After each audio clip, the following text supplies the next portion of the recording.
وہ کڑیل جوان بیٹا دے گا،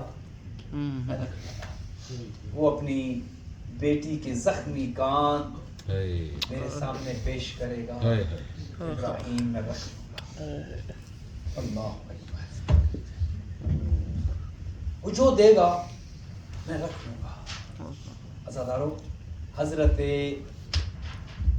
اسماعیل کے گلے پر چھری رکھی تھی حضرت ابراہیم، دمبا ذبح ہوا تھا لیکن ایک خراش آ گئی تھی، اور حضرت ہاجرہ نے جب وہ خراش دیکھی تھی نا تو پوچھا تھا ابراہیم اگر یہ چھری چل جاتی تو کیا ہوتا؟ ساری زندگی جتنا عرصہ زندہ رہی اس کے بعد یہی یاد کر کے روتی رہتی اور یہی کہتی اے ابراہیم اگر یہ چھری چل جاتی تو کیا ہوتا؟ میں کہوں گا اے ہاجرہ تمہارا بیٹا تو بچ گیا تھا، آج آؤ نا ذرا کربلا، ذرا کربلا کی ماؤں کو تو دیکھے، کس حوصلے کی مائیں ہیں، کس شان کی مائیں ہیں، کس عظمت کی مائیں ہیں۔ ہر ماں اپنا جوان بیٹا لے کر آ چکی ہے، ہر ماں اپنی اپنی قربانی تیار کر کے کربلا میں امتحان دینے کے لیے آ چکی ہے۔ میں کہوں گا تمہارے اسماعیل کے گلے پر صرف خراش آئی تھی، چھری چلی نہیں تھی، لیکن فخر ہاجرہ اپنے جوان بیٹے کو سامنے تڑپتا دیکھتی رہی۔ فخر ابراہیم ایک قربانی نہیں، اپنے سامنے 71 جنازے دیکھتا رہا، اس میں بھائیوں کے جنازے بھی ہیں، اس میں بیٹوں کے جنازے بھی ہیں۔ کتنا صابر ہے یہ کربلا میں، کتنے اطمینان کے ساتھ کھڑا ہے، کتنا اطمینان ہے توحید پر۔ اور جب چلے ہیں نا مدینہ سے تو جان کر چلے ہیں، جانتے تھے میں کیا کرنے جا رہا ہوں، جانتے تھے۔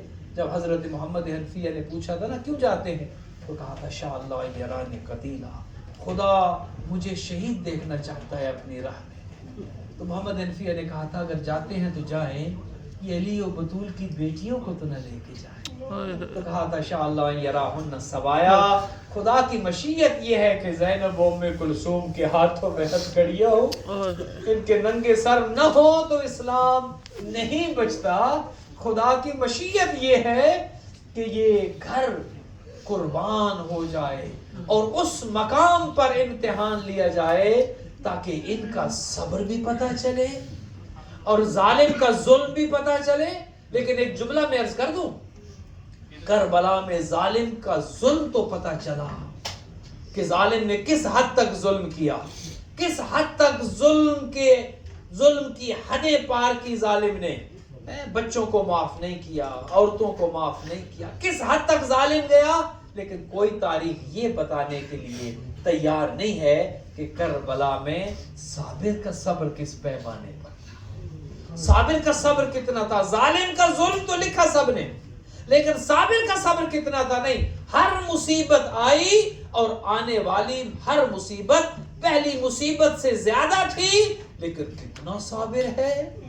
ایک لفظ بھی زبان پر شکایت کے طور پر نہیں ہے۔ مصیبتیں بڑھتی گئیں، ظلم بڑھتے گئے، لیکن وہ صابر ایک پہاڑ بن کر صبر کا میدان میں کھڑا ہے، اور کیا کیا قربانی نہیں دی۔ یہ حضرت مسلم بن عقیل کی قربانی وہ پہلی قربانی ہے کہ جہاں سے کربلا کا واقعہ شروع ہوتا ہے، پہلے شہید ہیں۔ اور کیا قسمت ہے مسلم کی، پہلی قربانی بھی مسلم کی اور آخری قربانی بھی کہ جو فرزندان اور طفلان مسلم کی ہوئی۔ واقع کربلا کے بعد کیا وفات تھی مسلم کی، اپنی جان بھی قربان کر دی، اپنے بچے بھی قربان کر دیے۔ عزادارو، ایام عزا شروع ہو رہے ہیں، میں جانتا ہوں ہر آنکھ انتظار میں ہے کہ کب کوئی جملہ کہا جائے تاکہ ہماری آنکھیں برس پڑیں، بلکہ کچھ کہنے کی ضرورت بھی نہیں ہے۔ مدینہ کے لوگ محرم کا چاند آسمان پر نہیں دیکھتے تھے، جعفر صادق کی گلی میں سے گزرتے، اندر سے رونے کی اتنی آواز بلند ہو رہی ہوتی، السلام علیکم یا ابا عبداللہ، السلام علیکم یا شہید، ایوہ الشہید وابن الشہید۔ اندر سے جعفر صادق کے نوحے کی آواز اتنی بلند ہو رہی ہوتی، مدینہ والے سمجھ جاتے ہاں محرم کا چاند طلوع ہو گیا، ہاں رونے کا موسم آ گیا، ہاں گریے کا موسم آ گیا۔ اور عزاداروں، آپ کا لباس بتا رہا ہے، آپ کے گھروں کا ماحول بتا رہا ہے، آپ کا انداز بتا رہا ہے، کوئی مہمان ہے جس کی آمد ہے۔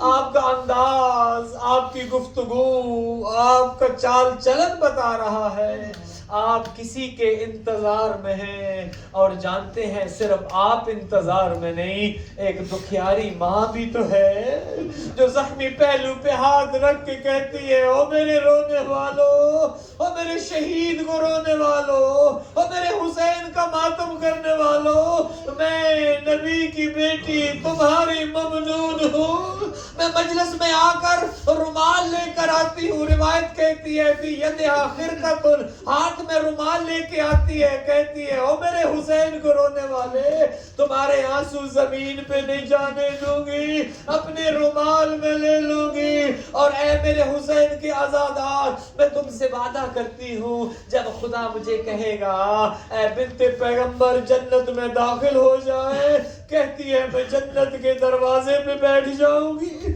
کہوں گی خدا نہیں یہ انصاف نہیں ہے، پہلے ایک ایک عزادار جنت میں چلا جائے، اور میرے حسین کو رونے والے پہلے جنت میں جائیں۔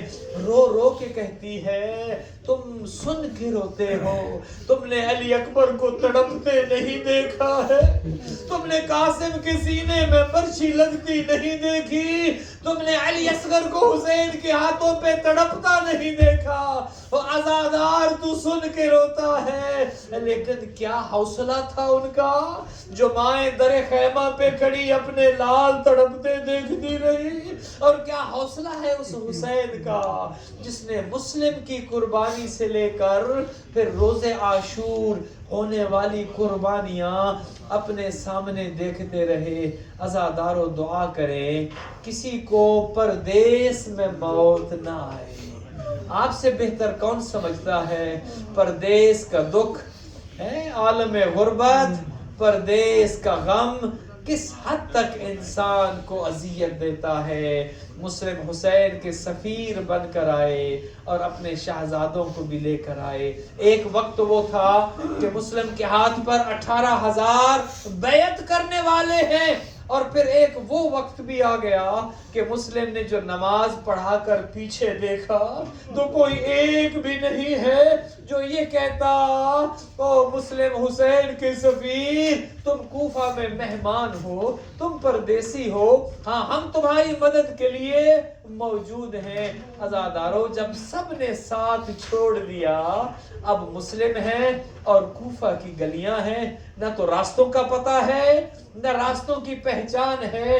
اب روایت یہ کہتی ہے مسلم کبھی ایک گلی میں چلے جاتے ہیں، کبھی دوسری گلی میں جاتے ہیں، رات کی تاریکی میں مسلم ایک گلی سے دوسری گلی گھومتے پھرتے جب تھک ہار گئے تو ایک دروازے کے ساتھ دیوار کے ساتھ ٹیک لگا کر مسلم بیٹھ گئے۔